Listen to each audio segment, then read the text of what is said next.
नमस्कार दोस्तों, मैं मनीष कुमार आपका बहुत बहुत स्वागत करता हूं आपके अपने YouTube channel Manish study point से। दोस्तों आज है 20 मई, तो 20 मई से संबंधित सारी करंट अफेयर की घटनाओं पर डिस्कस करेंगे। तो 20 मई से पहला क्वेश्चन है, किस संगठन के डेटा के अनुसार 2020 में अंतर्राष्ट्रीय पर्यटन में 60 से 80% गिरावट आ सकती है।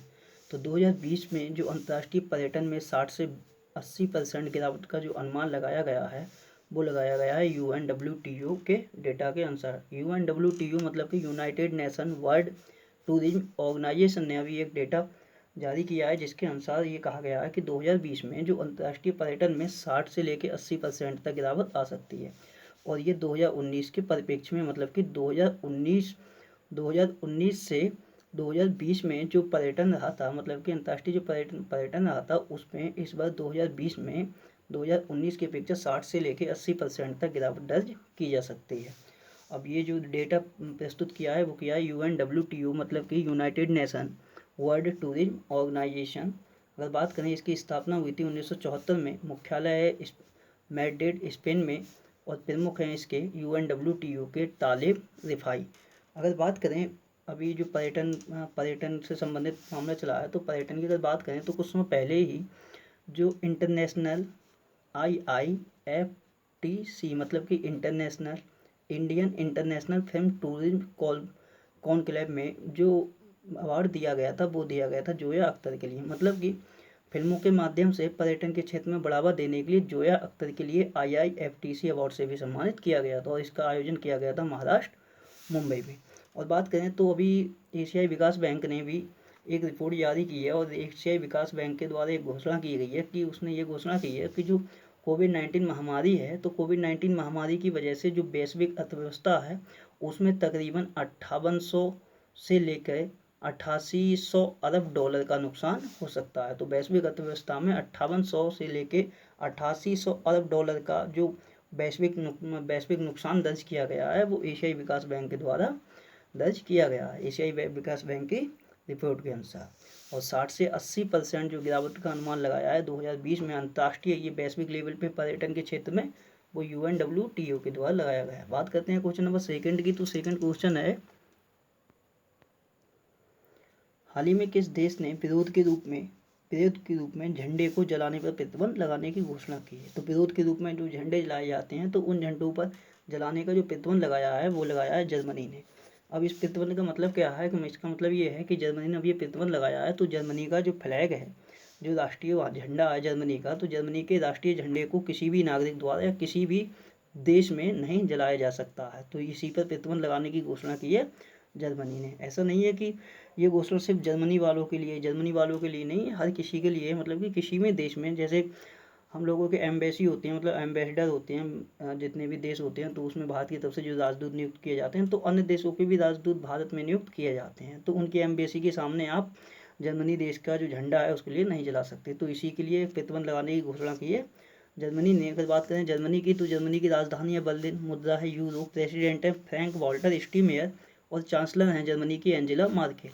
और जर्मनी भी अभी चर्चा में रहा था, क्योंकि जर्मनी से दो क्वेश्चन है कि पीटर्सबर्ग जलवायु जो सम्मेलन था, इसका 11वां जो संस्करण आयोजन किया गया था वो कहाँ किया गया था, वो जर्मनी में ही किया गया था। और सेकंड, जो जर्मनी के फार्मूला 1 ड्राइवर हैं, इनका नाम है सेबेस्टियन वेट्टल। तो इन्होंने एक घोषणा की है कि ये घोषणा की है कि 2020 के अंत तक ये फेरारी कंपनी से अलग होने की घोषणा की गई है सेबेस्टियन वेट्टल के द्वारा, जो कि जर्मनी के फार्मूला 1 ड्राइवर हैं। बात करते हैं क्वेश्चन नंबर 3 की। तो तीसरा क्वेश्चन है, हाल ही में रिलीज की गई पुस्तक Wuhan diary dispatches from a quarantine city के लेखक कौन है।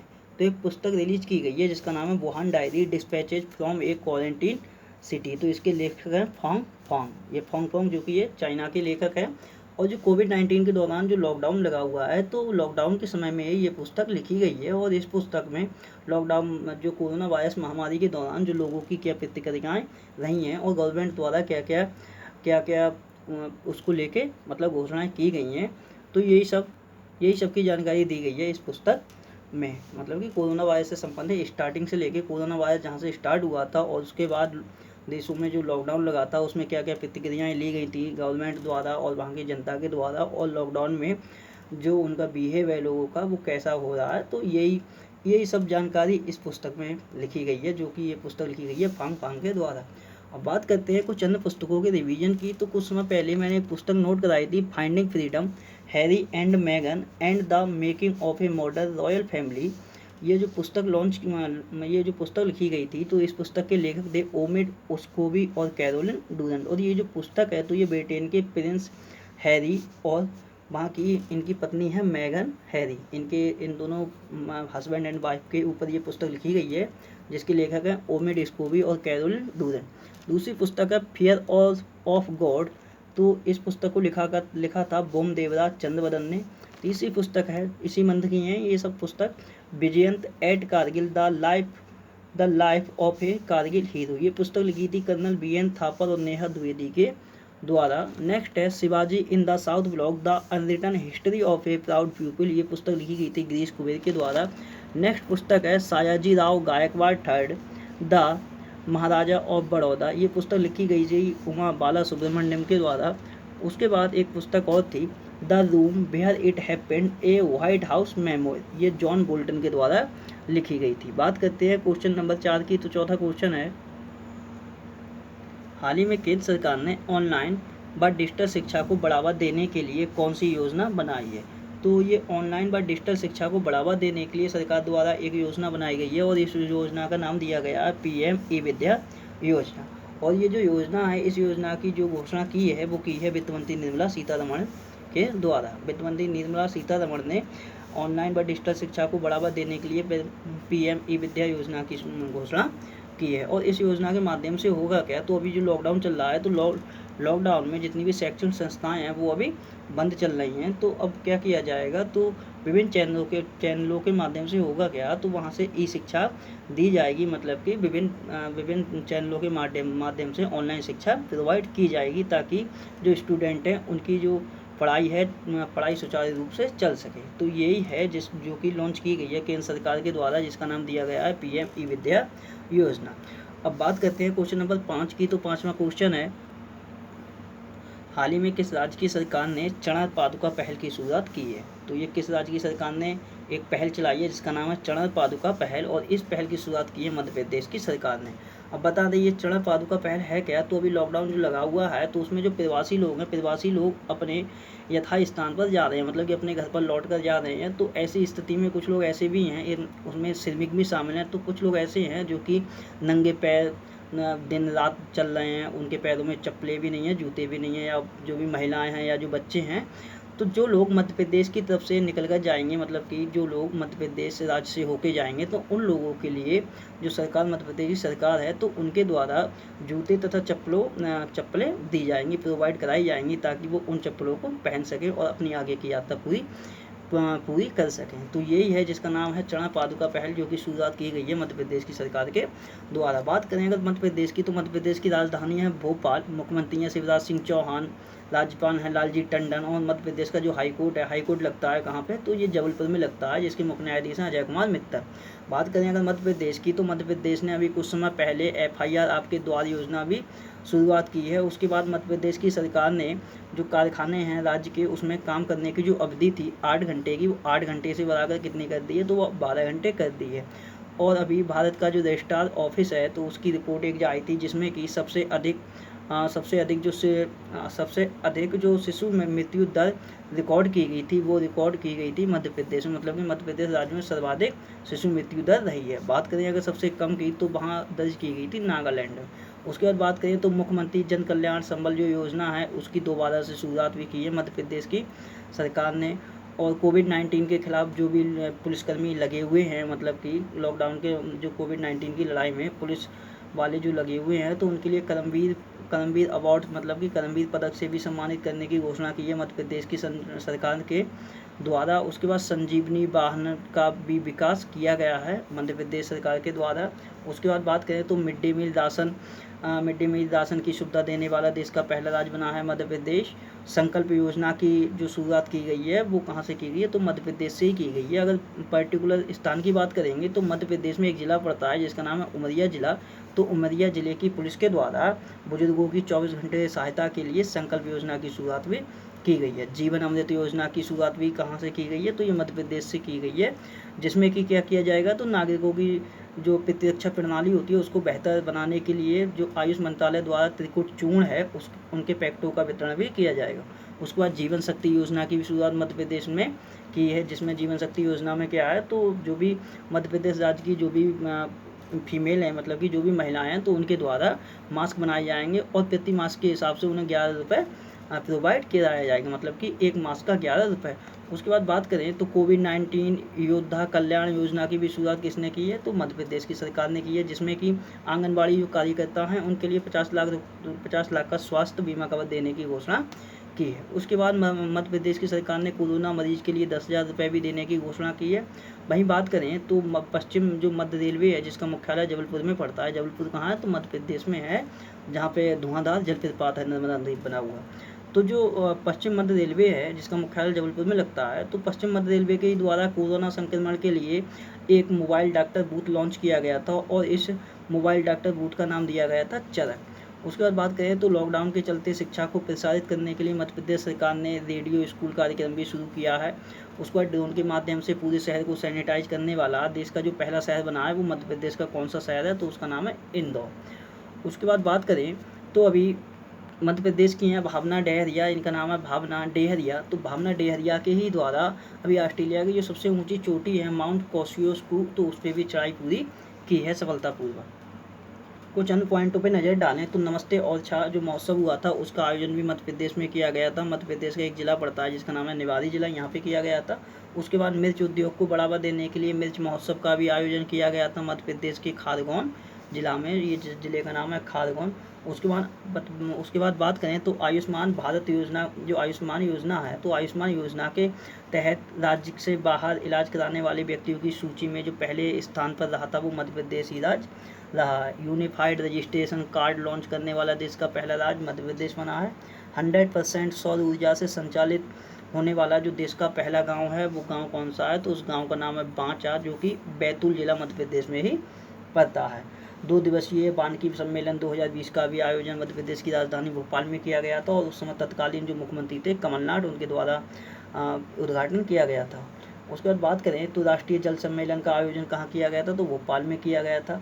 साइबर अपराध रिकॉर्ड ब्यूरो की एक रिपोर्ट आई थी जिसमें कि बताया गया था कि 2018 में जो सर्वाधिक लापता बच्चों की अधिकतम संख्या दर्ज की गई है वो मध्य प्रदेश में ही दर्ज की गई है। वहीं बात करें कि इस रिपोर्ट में सर्वाधिक जो लापता महिलाओं की संख्या दर्ज की गई है वो महाराष्ट्र में दर्ज की गई थी। उसके बाद बात करें तो 21वां जो आईफा 2020 का आयोजन किया जाएगा वो इंदौर और भोपाल में ही किया जाएगा। मध्य प्रदेश का एक अवार्ड है जिसका नाम है किशोर सम्मान, तो किशोर सम्मान 2018 से सम्मानित की गई हैं वहीदा रहमान। 2018 की बता रहा हूँ, मतलब कि किशोर सम्मान 2018 से सम्मानित की गई हैं वहीदा रहमान, क्योंकि ये सम्मान 1 साल पीछे का मिलता है। तो जैसे ये 2018 का जो सम्मान था जो वहीदा रहमान के लिए दिया गया, ये 2019 में मिलने को था, लेकिन उसमें 2019 में वहीदा रहमान की तबीयत कुछ ठीक नहीं थी, तो ये 2018 का मिला है 2020 में। उसके बाद बात करें प्रधानमंत्री मातृ वंदना योजना लागू करने में मध्य प्रदेश का जो स्थान है वो प्रथम स्थान पर है। 3 दिवसीय जो नर्मदा महोत्सव का आयोजन किया गया था तो मध्य प्रदेश की एक जगह पड़ती है जिसका नाम है अमरकंटक, तो अमरकंटक में ही किया गया था। उसके बाद बात करें तो भारत का पहला टाइम बैंक जोन खोलने की भी घोषणा कहाँ की गई है, तो ये मध्य प्रदेश में ही खोला जाएगा। पहला ई कचरा क्लिनिक की स्थापना ये भोपाल में की गई है। स्कूलों में प्रत्येक शनिवार को संविधान की प्रस्तावना को पढ़ना अनिवार्य कर दिया है मध्य प्रदेश की सरकार ने। उसके बाद बात बताएं तो मध्य प्रदेश सरकार द्वारा जो 2 वर्ष बाद प्रति 2 वर्ष के बाद एक पुरस्कार दिया जाता है, राष्ट्रीय लता मंगेशकर पुरस्कार। तो राष्ट्रीय जो लता मंगेशकर अवार्ड जो दिया गया था 2018 का, तो 2018 का दिया गया था, इनका नाम था कुलदीप सिंह, तो कुलदीप सिंह के लिए दिया गया राष्ट्रीय लता मंगेशकर पुरस्कार 2018। वहीं बात करें 2017 का राष्ट्रीय लता मंगेशकर पुरस्कार वो मिला है सुमन कल्याणपुर के लिए। उसके बाद 63वीं जो राष्ट्रीय निशानेबाजी चैंपियनशिप थी जिसका आयोजन कहाँ हुआ था, तो भोपाल मध्य प्रदेश में ही किया हुआ था, जिसमें 10 मीटर एयर राइफल प्रतिस्पर्धा में सौरभ चौधरी द्वारा स्वर्ण पदक जीता गया था। उसके बाद एक रिपोर्ट आई थी जिसमें कि सबसे स्वच्छ जो शहर घोषित किया गया था 10 लाख से ज़्यादा आबादी वालों में, तो उसमें वो पहला स्थान पाया था मध्य प्रदेश के इंदौर शहर ने। अब बात करते हैं क्वेश्चन नंबर 6 की। तो छठा क्वेश्चन है, हाल ही में किस शहर की कंपनी इस कंपनी का नाम है क्लब फर्स्ट द्वारा लोगों की स्क्रीनिंग करने के लिए रोबोट तैयार किए गए हैं। तो लोगों की स्क्रीनिंग टेस्ट करने के लिए रोबोट तैयार किए गए हैं। ये ये जो कंपनी है जिसका नाम है क्लब फर्स्ट, ये कहाँ की कंपनी है? तो ये जयपुर राजस्थान की कंपनी है। और इस कंपनी ने लोगों की जो स्क्रीनिंग टेस्ट किया जाएगा तो उन टेस्ट के लिए कौन करेगा? तो वो रोबोट करेंगे, और उन्हीं रोबोट का निर्माण किया है जयपुर की जो कंपनी है क्लब फर्स्ट के द्वारा। अब अगर बात करें जयपुर राजस्थान की, जयपुर कहाँ पड़ता है? तो राजस्थान में पड़ता है। राजस्थान की राजधानी है जयपुर। राजस्थान के मुख्यमंत्री हैं अशोक गहलोत, राज्यपाल हैं कलराज मिश्र, और जो राजस्थान का हाईकोर्ट है उसके मुख्य न्यायाधीश हैं इंद्रजीत मोहंती। अगर बात करें राजस्थान के संबंधित कुछ पॉइंटों की, तो भी केसिल की एक रिपोर्ट आई थी जिसमें कि बताया गया था जो वित्त वर्ष 2019-20 था, 2019-20 में सौर ऊर्जा स्थापित करने में ओनली केवल सौर ऊर्जा की बात हो रही है, मतलब कि सोलर एनर्जी। तो सोलर एनर्जी स्थापित करने में जो प्रथम देश का शीर्ष शहर था वो कौन था? तो वो राजस्थान था। उसके बाद एक आरबीआई से प्रीपेड इंस्ट्रूमेंट के लिए लाइसेंस प्राप्त करने वाली जो पहली गैर बैंकिंग वित्तीय कंपनी बनी थी वो जयपुर की ही कंपनी है जिसका नाम है ट्रांसकॉर्प इंटरनेशनल कंपनी। ये जयपुर में है, जयपुर राजस्थान में पड़ती है। तो ये जो ट्रांसकॉर्प इंटरनेशनल कंपनी है जयपुर की, ये पहली गैर बैंकिंग वित्तीय कंपनी बनी है जिसने कि आरबीआई से प्रीपेड इंस्ट्रूमेंट के लिए लाइसेंस प्राप्त किया है। उसके बाद अभी आयुवाद सेहत साथी ऐप भी लॉन्च किया गया था राजस्थान सरकार के द्वारा ही। उसके बाद बात करें तो ई लर्निंग हेतु इसने एक स्माइल परियोजना की शुरुआत की है राजस्थान राज्य ने। कोविड-19 के लिए रैपिड टेस्ट शुरू करने वाला देश का पहला राज्य भी राजस्थान ही है। उसके बाद बात करें तो अभी जो राजस्थान गवर्नमेंट ने ये घोषणा की थी कोविड-19 के चलते हुए जो सेवानिवृत्त होने वाले डॉक्टर हैं तो उनकी सेवा में 1 साल का विस्तार भी किया था राजस्थान सरकार ने। उसके बाद लॉकडाउन में बाहर निकलने की अनुमति लेने के लिए एक ऐप भी विकसित किया था राजस्थान ने, और उस ऐप का नाम दिया था राजकॉप सिटीजन ऐप। तो राजकॉप सिटीजन जो ऐप चलाया गया था वो राजस्थान राज्य के द्वारा ही चलाया गया था। कोरोना मरीजों की देखभाल के लिए ह्यूमनॉइड रोबोट का जो परीक्षण किया गया था वो सवाई मानसिंह अस्पताल जयपुर में ही किया गया था। उसके बाद बात करें तो इंदिरा गांधी मातृ पोषण योजना जो लॉन्च हुई थी वो राजस्थान में ही लॉन्च हुई थी। और इस योजना के अंतर्गत क्या था? तो महिला का जो दूसरे बच्चे का जन्म होगा तो महिला के लिए 6,000 रुपये की वित्तीय सहायता दी जाएगी। राष्ट्रीय बायोफ्यूल जो पॉलिसी है उसके लिए लागू करने वाला देश का पहला राज्य कौन बना है? तो ये राजस्थान ही है। उसके बाद बात करें तो नियंत्रण एवं महालेखा परीक्षक की एक रिपोर्ट आई थी जिसमें कहा गया था कि 2014 और 2016 के बीच में जो सर्वाधिक पर्यावरणीय जो अपराध दर्ज किए गए हैं वो राजस्थान राज्य में दर्ज किए गए हैं। उसके बाद बात करें तो नेपाल के जो न्यायिक अधिकारी थे, तो नेपाल के जितने भी न्यायिक अधिकारी थे उनका जो प्रशिक्षण कार्यक्रम का जो आयोजन किया गया था वो कहाँ किया गया था? तो राष्ट्रीय विधि विश्वविद्यालय ये पड़ता है जोधपुर राजस्थान में। उसके बाद सुपोषित माँ अभियान चलाया गया था राजस्थान के ही द्वारा, जो कि इसमें जो लॉन्च किया गया था ये जो अभियान, मतलब कि चला तो राजस्थान में था लेकिन लॉन्च किया था लोकसभा अध्यक्ष ओम बिरला के द्वारा। उसके बाद जो एनटीपीसी के द्वारा सबसे बड़ा सौर पार्क स्थापित कहाँ किया जाएगा? तो ये जैसलमेर में किया जाएगा 925 मेगावाट का। उसके बाद बात करें तो राजस्थान राज्य सरकार ने जो ट्रांसजेंडर हैं, राज्य के जितने भी ट्रांसजेंडर हैं उनके लिए अलग पहचान पत्र जारी करने की भी घोषणा किसने की है? तो ये राजस्थान ने की है। और बाल शोषण के खिलाफ जागरूकता के लिए मुक्ति कारवां अभियान की भी शुरुआत किसके द्वारा की गई है? तो ये राजस्थान के द्वारा की गई है। और राजस्थान ने स्टार्टिंग में घोषणा की थी जनवरी में कि 2020 से महीने का जो पहला दिन होगा वो नो व्हीकल डे के रूप में मनाया जाएगा। बात करते हैं क्वेश्चन नंबर 7 की। तो 7वां क्वेश्चन है, हाल ही में राष्ट्रीय प्रवासी सूचना प्रणाली डैशबोर्ड किसने तैयार किया है? तो ये एक प्रकार का डैशबोर्ड है जिसका नाम है राष्ट्रीय प्रवासी सूचना प्रणाली डैशबोर्ड। इसके लिए तैयार किया है राष्ट्रीय आपदा प्रबंधन प्राधिकरण ने, मतलब कि नेशनल डिजास्टर मैनेजमेंट अथॉरिटी के द्वारा ये डैशबोर्ड विकसित किया गया है। और इस डैशबोर्ड के माध्यम से क्या होगा? तो लॉकडाउन में जो भी लोग फंसे हुए हैं तो उन प्रवासियों की जानकारी कलेक्ट करने के लिए इस डैशबोर्ड का विकास किया गया है, तथा जो भी श्रमिक अपने घर पे जा रहे हैं तो उनकी जो आवाजाही है उसके लिए सुगम बनाने के लिए कार्य करेगा। ये डैशबोर्ड जिसका नाम दिया गया है राष्ट्रीय प्रवासी सूचना प्रणाली डैशबोर्ड। अगर बात करें राष्ट्रीय आपदा प्रबंधन प्राधिकरण की, मतलब कि नेशनल डिजास्टर मैनेजमेंट अथॉरिटी की, तो इसकी स्थापना हुई थी 2005 में। मुख्यालय नई दिल्ली में। और अध्यक्ष कौन होते हैं? तो ऑलवेज पीएम, मतलब कि प्रधानमंत्री नरेंद्र मोदी जी राष्ट्रीय आपदा प्रबंधन प्राधिकरण के अध्यक्ष हैं। बात करें क्वेश्चन नंबर 8 की। तो 8वें क्वेश्चन है, हाल ही में बिसलेरी ने अपने उत्पादों की होम डिलीवरी देने के लिए किसके साथ समझौता किया है? तो बिसलेरी के जो भी प्रोडक्ट हैं तो अपने प्रोडक्टों की होम डिलीवरी देने के लिए बिसलेरी कंपनी ने जो समझौता किया है वो किया है जोमेटो के साथ। जोमेटो कंपनी के साथ समझौता किया है, मतलब कि जोमेटो के माध्यम से आप बिसलेरी अपने प्रोडक्ट को होम डिलीवरी कराएगी। अगर बात करें जोमेटो की, तो जोमेटो की स्थापना हुई थी 2008 में। मुख्यालय है गुरुग्राम, जो कि कहाँ पड़ता है? तो हरियाणा में पड़ता है। और CEO हैं जोमेटो के दीपिंदर गोयल। बात करते हैं क्वेश्चन नंबर 9 की, तो 9वां क्वेश्चन है,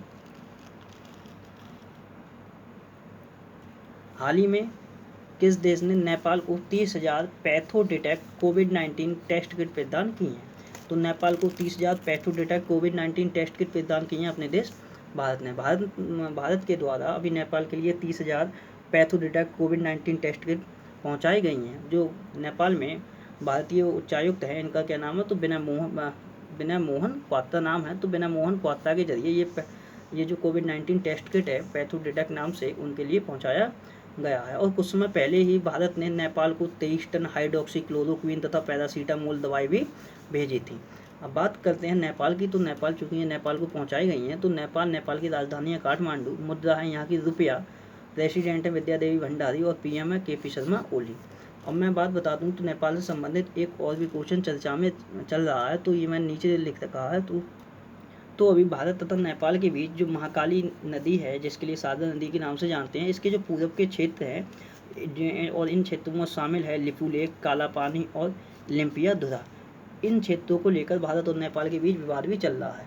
अच्छा, ये विवाद किसका है? तो 1816 में एक संधि हुई थी जो कि सुगौली की संधि के नाम से जानी जाती है। तो 1816 में जो सुगौली संधि थी, और इस संधि के अनुसार नेपाल का कहना ये है कि महाकाली नदी के जो पूरब के क्षेत्र हैं, जिनमें लिपुलेख, काला पानी और लिम्पियाधुरा क्षेत्र शामिल है, कि ये जो क्षेत्र हैं ये उसके अंतर्गत आते हैं। किसके अंतर्गत? मतलब कि नेपाल के अंतर्गत ये क्राइटेरिया पड़ती है। लेकिन भारत, ये जो तीनों क्राइटेरिया पड़ती हैं अपने देश भारत में। तो इन क्षेत्रों को लेकर भारत और नेपाल के बीच विवाद भी चल रहा है।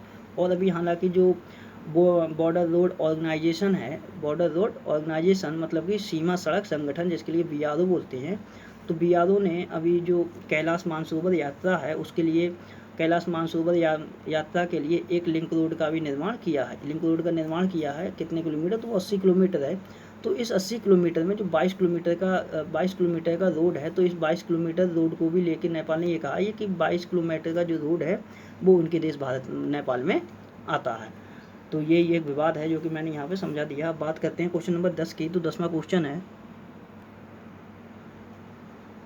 हाल ही में किस देश की सेना के द्वारा टूर ऑफ ड्यूटी प्रस्ताव को लॉन्च करने का विचार कर रही है? तो कौन से देश की सेना है जिसके द्वारा टूर ऑफ ड्यूटी जो प्रस्ताव है, इस प्रस्ताव को लॉन्च करने का विचार किया जा रहा है? तो ये भारतीय नौसेना है। भारतीय नौसेना के द्वारा जो टूर ऑफ ड्यूटी प्रस्ताव है उसको लॉन्च करने का विचार किया जा रहा है। अब बात करें अगर टूर ऑफ ड्यूटी जो प्रस्ताव है, हालांकि ये अभी पारित नहीं हुआ है और ना ही ये प्रस्ताव पूर्णतः लागू किया गया है। अब इस प्रस्ताव के अंतर्गत है क्या? तो ये जो टूर ऑफ ड्यूटी है जो प्रस्ताव है, इसके अंतर्गत कोई भी आम नागरिक होगा, तो आम नागरिक भारतीय सेना में अपने 3 वर्ष तक सेवा देने का मौका दिया जाएगा। मतलब कि किसी भी आम नागरिक के लिए भारतीय सेना में 3 वर्ष की सेवा देने का मौका मिल सकेगा। ये ओनली आम नागरिकों के लिए है, और ये 3 वर्ष के लिए वो कोई भी आम नागरिक भारत देश का भारतीय सेना में अपनी सेवा दे सकता है। हालांकि ये जो प्रस्ताव है अभी ये पूर्ण रूप से लागू नहीं किया गया है, लेकिन इसमें 3 साल का मौका दिया जा सकता है आम नागरिकों के लिए भारतीय सेना में सेवा देने के लिए। अगर बात करें भारतीय सेना की, तो भारतीय सेना की मतलब इंडियन आर्मी स्थापना हुई थी 1 अप्रैल 1895 में। मुख्यालय है न्यू दिल्ली में।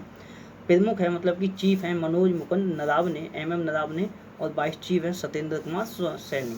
और हाल ही में जो कोरोना वायरस का महामारी का जो प्रकोप चल रहा है, तो कोरोना वायरस की जो महामारी है उससे निपटने के लिए ऑपरेशन नमस्ते की भी शुरुआत की गई थी। किसके द्वारा? तो ये भारतीय सेना के द्वारा शुरुआत की गई थी। बात करते हैं क्वेश्चन नंबर 11 की, तो 11वां क्वेश्चन है, हाल ही में रक्षा मंत्रालय ने रक्षा उपकरण परीक्षण योजना के लिए कितने रुपए को मंजूरी दी है? तो रक्षा मंत्रालय ने जो रक्षा उपकरण परीक्षण योजना है उसके लिए 400 करोड़ रुपए को मंजूरी दी है। और इससे होगा क्या, तो देश में जो विकसित सैन्य उपकरण हैं तो उनके उत्पादन के लिए बढ़ावा देने के लिए 400 करोड़ रुपए के मंजूरी दी गई है, रक्षा मंत्रालय के द्वारा दी गई है। और किसके लिए, तो डिफेंस टेस्टिंग इंफ्रास्ट्रक्चर स्कीम, मतलब कि रक्षा उपकरण परीक्षण योजना। अगर बात करें रक्षा मंत्रालय की, तो रक्षा मंत्री अभी वर्तमान समय में कौन है, तो रक्षा मंत्री हैं राजनाथ सिंह। बात करते हैं क्वेश्चन नंबर 12 की, तो 12वां क्वेश्चन है, हाल ही में बंगाल की खाड़ी में उठे चक्रवाती तूफान का नाम क्या है। तो बंगाल की खाड़ी में हाल फिलहाल में एक तूफान उठा है और इस तूफान का नाम दिया गया है अम्फान, और इस तूफान का नाम है अम्फान। तो जिसको देखते हुए जो मौसम विभाग है, भारत का जो मौसम विभाग है, तो उसके द्वारा अलर्ट भी जारी किया गया है। और अंदाज़ा ये लगाया गया है कि 20 मई के आसपास ये उड़ीसा के तटीय क्षेत्र से गुजरेगा। उड़ीसा से आंध्र प्रदेश, पश्चिम बंगाल, मिजोरम, त्रिपुरा, मणिपुर आदि में ये पहुंचेगा। तो इसी के चलते हुए सरकार द्वारा वहाँ के जो तटीय क्षेत्र हैं, तटीय क्षेत्रों को खाली भी करवाया जा रहा है। और चूँकि ये बहुत ही खतरनाक चक्रवात है, तो इससे जान माल की हानि से बचने के लिए वहाँ के तटीय क्षेत्र को खाली कराया जा रहा है। और उड़ीसा हो गया, आंध्र प्रदेश हो गया, पश्चिम बंगाल हो गया, मिजोरम है, त्रिपुरा है, मणिपुर है, तो इन राज्यों में ऑरेंज अलर्ट भी जारी कर दिया गया है। और इस चक्रवाती तूफान का क्या नाम दिया गया है, तो अम्फान। बात करते हैं क्वेश्चन नंबर 13 की, तो 13वां क्वेश्चन है, हाल ही में किस संस्थान ने तापमान व हृदय गति मापने के लिए कलाई आधारित ट्रैकर विकसित किया है। तो किसी व्यक्ति के तापमान या फिर हृदय गति को मापने के लिए कलाई आधारित एक ट्रैकर का विकास किया गया है IIT मद्रास के द्वारा। और इस ट्रैकर के माध्यम से कोविड-19 का जो मरीज होंगे उनका दूर से ही पता लगाया जा सकता है, कि कोविड-19 के मरीज का दूर से पता लगाया जा सकता है, तथा उन लोगों पर निगरानी भी की जा सकती है, जो कि कलाई आधारित जो ट्रैकर बनाया गया है IIT मद्रास के द्वारा। अगर बात करें IIT मद्रास की, तो IIT मद्रास अभी चर्चा में चला है। क्यों चर्चा में चला है, तो इसने आर्टिफिशियल इंटेलिजेंस जो आधारित ड्रोन हैं उनका भी निर्माण किया है। किसने, तो IIT मद्रास ने ही किया है। उसके बाद IIT मद्रास ने एक महिलाओं के लिए एक पहल चलाई है जिसका नाम है कैरियर बैक टू वुमेन। तो इस पहल का नाम है कैरियर बैक टू वुमेन। ये जो पहल है वो भी IIT मद्रास के द्वारा ही चलाई गई है। और तीसरा पॉइंट है IIT मद्रास से कि जो पहली हाइपरलूम पॉड स्पर्धा होगी, हाइपरलूम पॉड स्पर्धा की जो मेजबानी करेगा वो भी कौन करेगा, तो वो IIT मद्रास के द्वारा ही की जाएगी। बात करते हैं क्वेश्चन नंबर 14 की, तो 14वां क्वेश्चन है, हाल ही में नाबार्ड ने राज्य सहकारी बैंकों के माध्यम से किस राज्य को 1500 करोड़ रुपए के ऋण को मंजूरी दी है। तो ये 1500 करोड़ रुपए दिए जाएंगे पंजाब राज्य के लिए। और ये क्यों देगा नाबार्ड, इसलिए दिए जाएंगे क्योंकि वहाँ के पंजाब राज्य के किसानों, जो भी किसान हैं, तो उनके लिए ऋण की सुविधा उपलब्ध कराने के लिए 1500 करोड़ रुपए नाबार्ड देगा। किसके लिए, तो पंजाब के लिए। अब बात करें नाबार्ड की, तो नाबार्ड की फुल फॉर्म होती है national bank for agriculture and rural development, जिसकी स्थापना हुई थी 1982 में। मुख्यालय है मुंबई में और अध्यक्ष है नाबार्ड बैंक के हर्ष कुमार भनवाला। अब चूंकि ये ऋण दिया जाएगा पंजाब के लिए, तो पंजाब की राजधानी है चंडीगढ़। मुख्यमंत्री हैं कैप्टन अमरिंदर सिंह, राज्यपाल हैं VP सिंह बदनौर, और chief justice of Punjab high court कौन है, तो वो है रविशंकर। जहाँ पंजाब का जो हाई कोर्ट लगता है वो चंडीगढ़ में लगता है। और अभी कुछ समय पहले ही कक्षा 10 के जो छात्र थे, तो उनके लिए बिना परीक्षा के ही पदोन्नत करने की घोषणा की थी पंजाब राज्य की सरकार ने। वहीं बात करें तो अभी सेंट्रल यूनिवर्सिटी ऑफ पंजाब इन भटिंडा के द्वारा CUPV कोविड-19 पोर्टल भी लॉन्च किया गया था। इस पोर्टल का नाम था CUPV कोविड-19, जो किसके द्वारा ये जो सूचना पोर्टल ये किसको द्वारा लॉन्च किया गया था, तो सेंट्रल यूनिवर्सिटी ऑफ भटिंडा इन पंजाब के द्वारा। उसके बाद पंजाब सबसे मोस्ट इम्पोर्टेंट क्वेश्चन है, जो लॉकडाउन के बाद राज्य की जो अर्थव्यवस्था है उसको पटरी पर लाने के लिए पंजाब राज्य सरकार ने एक समिति का गठन किया है। किसकी अध्यक्षता में, तो मोन्टेग सिंह अहलूवालिया के अध्यक्षता में। तो ये सुझाव पेश करेंगे कि कैसे राज्य की जो अर्थव्यवस्था है उसके लिए सुधारा जा सकता है। उसके बाद अभी एक जो सीमा सड़क संगठन है, तो उसके द्वारा रावी नदी पर जो कि पंजाब में है, पंजाब में रावी नदी पर एक पुल का निर्माण किया गया और इस पुल का नाम दिया गया है कसोवाल पुल। और फेसबुक के साथ मिलकर पंजाब राज्य ने कुछ समय पहले ही कोविड-19 से संबंधित जो भी प्रश्न थे उनके उत्तर देने के लिए एक चैटबॉट भी विकसित किया था। उसके बाद बात करें तो IIT रोपड़ के द्वारा, IIT रोपड़ कहाँ पड़ता है, तो ये पंजाब में पड़ता है। तो IIT रोपड़ के द्वारा कोविड-19 की मरीजों की देखभाल के लिए बोट नाम से रोबोट भी बनाए गए थे। उसके बाद बात करें तो रेल कोच फैक्ट्री जो कपूरथला है पंजाब की, उसके द्वारा जीवन लाइट नाम से वेंटिलेटर का निर्माण भी किया जा रहा है। होला मोहल्ला त्योहार जो होता है वो पंजाब में ही मनाया जाता है। उसके बाद बात करें तो कोरोना संबंधी जानकारी देने के लिए शुरुआत में पंजाब ने कोवा पंजाब नाम से मोबाइल ऐप भी विकसित किया था। और पंजाब राज्य ने ये घोषणा भी की थी स्टार्टिंग में, मतलब कि जनवरी में, कि जो राज्य के जितने भी सरकारी कर्मचारी हैं जिनकी रिटायरमेंट की आयु 60 थी, उनकी रिटायरमेंट की आयु 60 से घटाकर कितनी कर दी गई थी, तो ये 58 वर्ष कर दी गई है। बात करते हैं क्वेश्चन नंबर 15 की। तो 15वां क्वेश्चन है, हाल ही में अंतर्राष्ट्रीय संग्रहालय दिवस कब मनाया गया है। तो हाल ही में अंतर्राष्ट्रीय जो संग्रहालय दिवस है, मतलब कि इंटरनेशनल म्यूजियम डे, ये मनाया गया 18 मई के लिए। तो ये मनाया क्यों जाता है, तो समाज के विकास में जो म्यूजियम होते हैं उनका जो इम्पोर्टेंसी रही है, तो उसी इम्पोर्टेंसी को बताने के लिए ये प्रत्येक वर्ष 18 मई के लिए अंतर्राष्ट्रीय संग्रहालय दिवस मनाया जाता है। बात करें अगर इस वर्ष इसकी थीम क्या रही है, तो थीम रही है museum for equality, diversity and inclusion. बात करें तो इसकी शुरुआत जो की गई थी, इसको मनाने की जो शुरुआत की गई थी वो की गई थी अंतर्राष्ट्रीय संग्रहालय परिषद के द्वारा 1977 में। बात करते हैं क्वेश्चन नंबर 16 की। तो 16वां क्वेश्चन है, हाल ही में ओपेक संगठन में किस देश के प्रतिनिधि हुसैन कजमपोर अर्देबिली का निधन हो गया है। तो ओपेक संगठन में ये किस देश का प्रतिनिधित्व करते थे, जिनका नाम था हुसैन कजमपोर अर्देबिली। तो ये प्रतिनिधित्व करते थे ईरान देश का। और ये 1995 से लेकर 2008 तक ओपेक जो संगठन है उसमें ईरान की तरफ से नेतृत्व किया था। उसके बाद 2013 से लेकर अभी जो एक्सपायर हुए हैं, तो अभी तक ये ईरान का नेतृत्व कर रहे थे ओपेक संगठन में। अब बात करें अगर ईरान की, तो ईरान की राजधानी है तेहरान, मुद्रा है रियाल, और प्रेसिडेंट है यहाँ के हसन रूहानी। तो ईरान अभी चर्चा में भी रहा है, क्योंकि ईरान ने अपनी मुद्रा, ईरान की जो संसद है, ईरान की संसद के द्वारा मुद्रा चेंजिंग के लिए एक प्रस्ताव पारित किया गया है। तो मुद्रा अब क्या हो जाएगी ईरान की, तो वो हो जाएगी तोमा। हालांकि इसके लिए भी टाइम लगेगा। उसके बाद नूर नाम से अपना एक सैटेलाइट भी लॉन्च किया था किसने, तो ये ईरान के द्वारा ही लॉन्च किया गया था। अब बात करते हैं यहाँ पे ओपेक की। तो ओपेक है, ओपेक पेट्रोलियम निर्यातक देशों का एक संगठन है, और इसकी फुल फॉर्म भी यही होती है हिंदी में। और इंग्लिश में जो फुल फॉर्म होती है वो होती है ऑर्गेनाइजेशन ऑफ पेट्रोलियम एक्सपोर्टिंग, और हिंदी में पेट्रोलियम निर्यातक देशों का संगठन। बात करें इसकी स्थापना की, तो स्थापना की गई थी ओपेक की 1960 में। एक्सपोर्टिंग है कंट्रीज भी है कंट्रीज, और मुख्यालय है वियना ऑस्ट्रिया में, और महासचिव हैं ओपेक के, इनका नाम है मोहम्मद बारकिंदो। और जो सदस्य देश हैं इसमें पहले 14 थे, लेकिन अभी कुछ समय पहले कतर बाहर हो गया है, तो इसमें अब कितने बचे हैं, तो 13 ही बचे हैं। बात करते हैं कल जो मैंने आपसे क्वेश्चन पूछे थे उनके आंसर की। तो कल आपसे मैंने पहला क्वेश्चन पूछा